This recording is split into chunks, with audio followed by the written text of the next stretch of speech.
Assalamualaikum warahmatullahi wabarakatuh.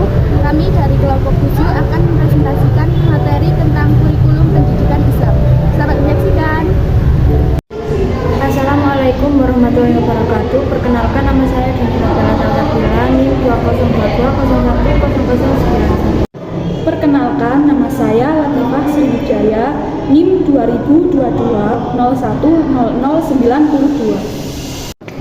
Perkenalkan, nama saya Mustaqimah, NIM 2022 Baik, saya akan menjelaskan tentang konsep dasar kurikulum. Kurikulum merupakan salah satu alat untuk mencapai tujuan pendidikan, sekaligus merupakan pedoman dalam pelaksanaan pembelajaran pada semua jenis dan jenjang pendidikan. Pengertian kurikulum. Pengertian secara terminologi. Secara terminologi atau istilah kurikulum dalam pendidikan adalah sejumlah mata pelajaran yang harus ditempuh atau diselesaikan peserta didik di sekolah untuk memperoleh ijazah. Pengertian secara etimologi. Secara etimologi, istilah kurikulum curriculum berasal dari bahasa Yunani, yaitu curi yang artinya pelari dan kurure yang berarti tempat berpacu. Kurikulum pendidikan Islam. Suatu kurikulum yang terdiri atas komponen, yaitu tujuan, isi, metode atau proses belajar mengajar, dan evaluasi. Baik, selanjutnya saya akan menjelaskan tentang prinsip-prinsip kurikulum pendidikan Islam.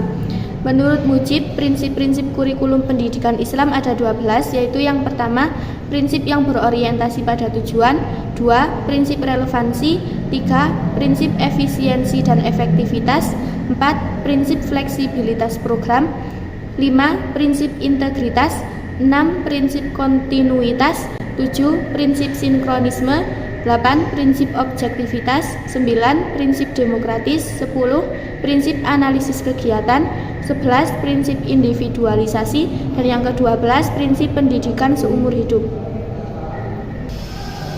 Selanjutnya, fungsi kurikulum dalam pendidikan Islam. Yang pertama, alat untuk mencapai tujuan dan menempuh harapan manusia sesuai dengan tujuan yang dicita-citakan. 2. Pedoman dan program yang harus dilakukan oleh subjek dan objek pendidikan. 3. Fungsi kesinambungan untuk persiapan pada jenjang sekolah berikutnya dan penyiapan tenaga kerja bagi yang tidak melanjutkan. 4. Standarisasi dalam penilaian kriteria keberhasilan suatu proses pendidikan atau sebagai batasan dari program kegiatan yang akan dijalankan pada catur bulan, semester, maupun pada tingkat pendidikan tertentu.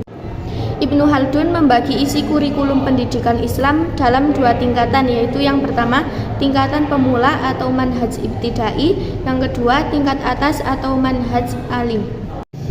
Selanjutnya yaitu saya akan memaparkan materi syarat yang perlu diajukan dalam perumusan kurikulum, yaitu yang pertama, materi yang tersusun tidak boleh menyalahi fitrah manusia. Lalu yang kedua, adanya relevansi dengan tujuan pendidikan Islam. Yang ketiga, disesuaikan dengan tingkat perkembangan dan usia peserta didik. Yang keempat, perlunya membawa peserta didik kepada objek empiris, praktik langsung, dan memiliki fungsi pragmatis. Lalu yang kelima, memperhatikan aspek-aspek misalnya dakwah Islamiyah. Selanjutnya yaitu klasifikasi isi kurikulum. Klasifikasi isi kurikulum terbagi menjadi 3 kelompok. Yang pertama yaitu ilmu pengetahuan menurut kuantitas yang dipelajari, yaitu ada A. Ilmu fardhu ain, B. Ilmu fardhu kifayah. Lalu yang kedua yaitu ilmu pengetahuan menurut fungsinya, ada A. Ilmu tercela atau majmumah, yang B. Ilmu terpuji mahmudah. Lalu yang C. Ilmu terpuji dalam batas-batas tertentu dan tidak boleh dipelajari secara mendalam karena akan mendatangkan ateis atau ilhad seperti ilmu filsafat.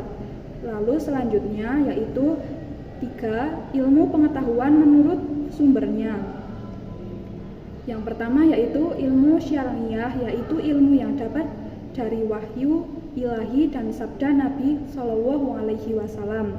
Yang B yaitu ilmu aqliyah, yaitu ilmu yang berasal dari akal pikiran setelah mengadakan eksperimen dan akulturasi. Kesimpulan kurikulum pendidikan Islam. Jadi, kurikulum pendidikan Islam adalah bahan-bahan pendidikan Islam berupa kegiatan, pengetahuan, dan pengalaman yang dengan sengaja dan sistematis diberikan kepada peserta didik dalam rangka tujuan pendidikan Islam. Sekian presentasi dari kelompok 7 dengan materi kurikulum pendidikan Islam. Semoga materi ini bermanfaat bagi para penonton.